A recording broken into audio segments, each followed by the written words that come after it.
Ever feel like even when you make good choices, they somehow lead to more pain? Yeah. Well, that's exactly what we're diving into today. The idea that free will can actually hurt. Right.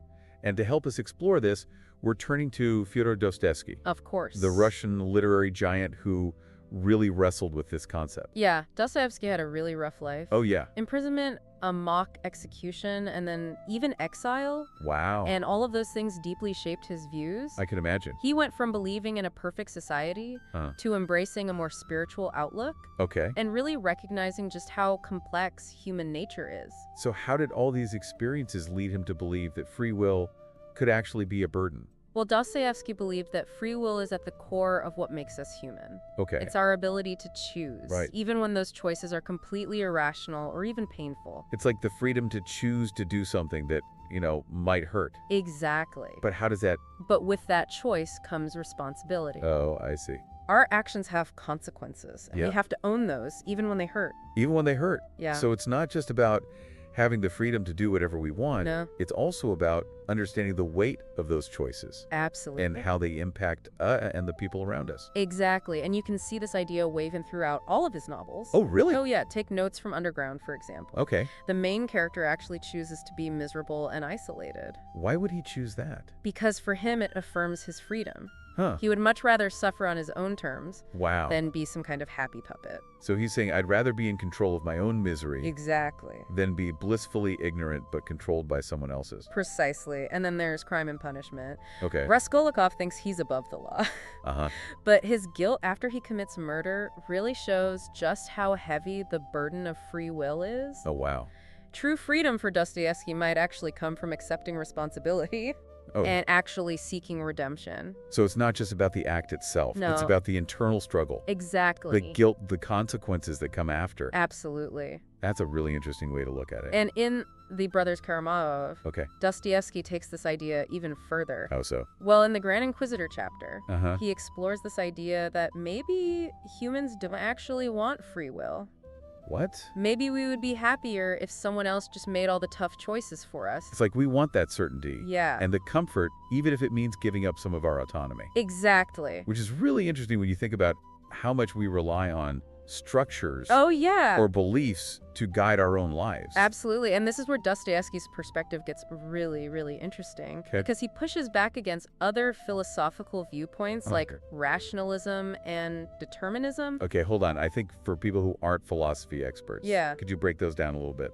Sure. So thinkers like John Stuart Mill believe that humans are inherently rational and always act in their own self-interest. Okay. Dostoevsky strongly disagreed with this. He did. He argued that we are driven by far more complex motivations. That's fast. Things like emotions, pride, even spite. Oh, wow. We don't always make the logical choice. So we're not just calculating machines trying to be happy. Exactly. We're messy. Yeah. We're unpredictable. And that unpredictability ties back into his rejection of determinism. Yes. Which is the idea that our choices are predetermined by outside forces. Yes. And Dostoevsky believed that this completely stripped us of moral responsibility. Oh, wow. And made life essentially meaningless. So if everything is already decided for us, Yeah. what's the point of trying for anything? Exactly. What's the point of faith Right. or making good choices? Yeah. That is the core of Dostoevsky's argument. Okay. He saw the human spirit as capable of rebelling against these predetermined forces. Uh-huh. He truly believed that we have the power to choose our own path. Wow. Even if it's a difficult one. That's powerful. Yeah. And I think that leads us perfectly into our next section. Okay. Yeah, and that's where Dostoevsky's perspective on suffering really comes in. Okay. He didn't see it as something that we should just try to avoid at all costs. Oh, really? Instead, he actually viewed suffering as a really crucial part of being human, even as a catalyst for growth.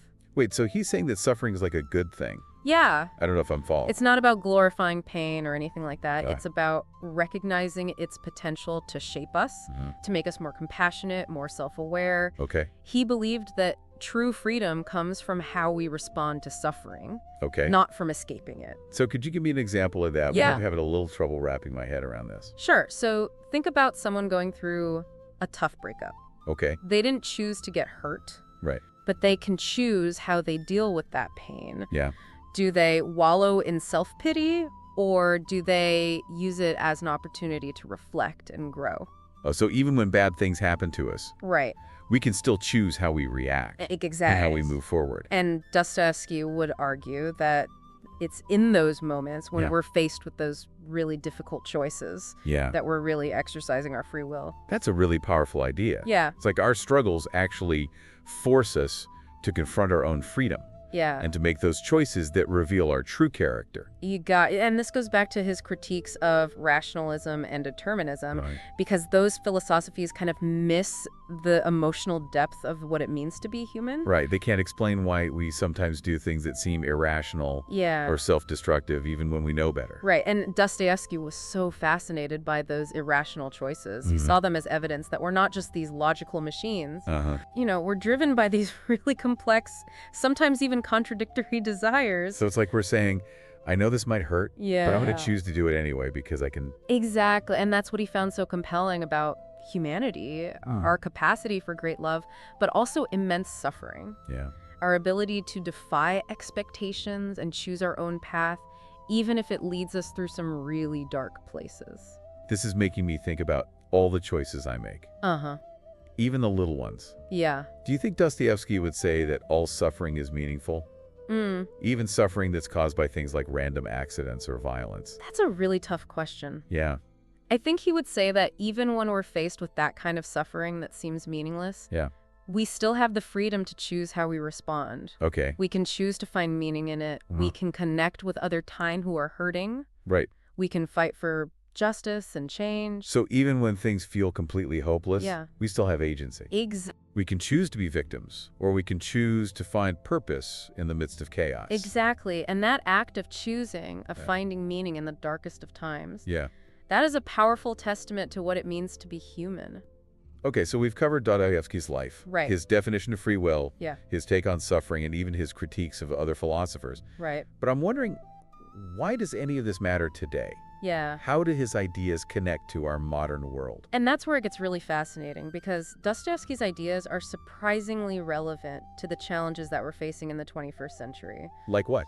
Well, think about the rise of AI, Okay. the increasing influence of algorithms, the constant pressure to conform on social media. Right. Are we becoming more like the automatons that Dostoevsky warned us about? Oh, wow. Or are we finding new ways to express our individuality and our freedom in this technologically driven world?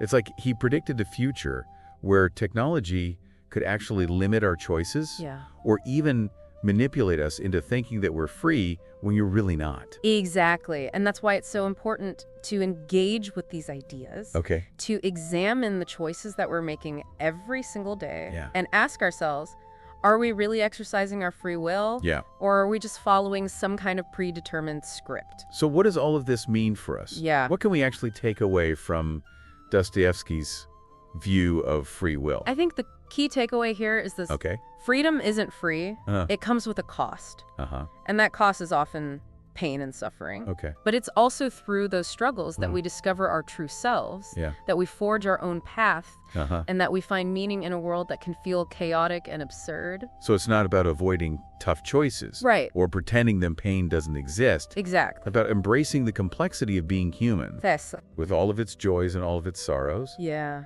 and recognizing that we have the power to choose how we respond to it all. you got it. And that power to choose, even in the face of suffering, Yeah. that's what makes us truly human. So it sounds like Dostoevsky's saying, even though free will can be a really hard path, Yeah, it's also what lets us make our lives meaningful exactly. and build those connections with other people. And that potential, that possibility to choose good, Yeah. even when we're surrounded by darkness, Yeah. that's what makes free will so valuable. So it's like he's saying that real freedom, Yeah, it's not about always looking for comfort. right. It's about using our choices to make the world better, Yeah. a little less painful for ourselves and everyone around us. That's a great way to put it. And that brings us back to his ideas about faith and redemption, Yeah. which are really central to his whole philosophy. Absolutely. But when you say faith and redemption, Yeah. what did Dostoevsky actually mean by those terms? Right. Because I think a lot of people might just think, oh, he's talking about religion. It's actually much deeper than that. Okay. For Dostoevsky, faith wasn't just about believing in some kind of higher power. Okay. It was about believing in humanity itself, Mhm. believing that goodness is possible, Uh-huh. even in the darkest of times. Wow. And redemption wasn't just about being forgiven for the things we've done wrong. Okay. It was about really striving to be better, Yeah. to learn from the mistakes that we make, Right. and try to make things right when we hurt other people. So it's about really looking at our flaws, Yeah. owning up to the things we do, and trying to fix things. Exactly. It's all about growth and transformation. I'm starting to see how all of these different ideas fit together. Yeah. Free will suffering, Right. faith redemption. They're all connected. It's a really complex view of what it means to be human, It is. but it's also a very hopeful one. Yeah. I think you've really captured it perfectly. This deep dive has been amazing. Yeah, it has. We've talked about so much Dusky's life, his ideas about free will, suffering, even redemption. Absolutely. But I think the biggest takeaway is that free will isn't just some abstract concept. Right. It's something we experience, a challenge we face every day, and a chance to decide who we want to be in the world. I couldn't agree more. So next time you're struggling with a tough choice, ask yourself, what would Dostoevsky do?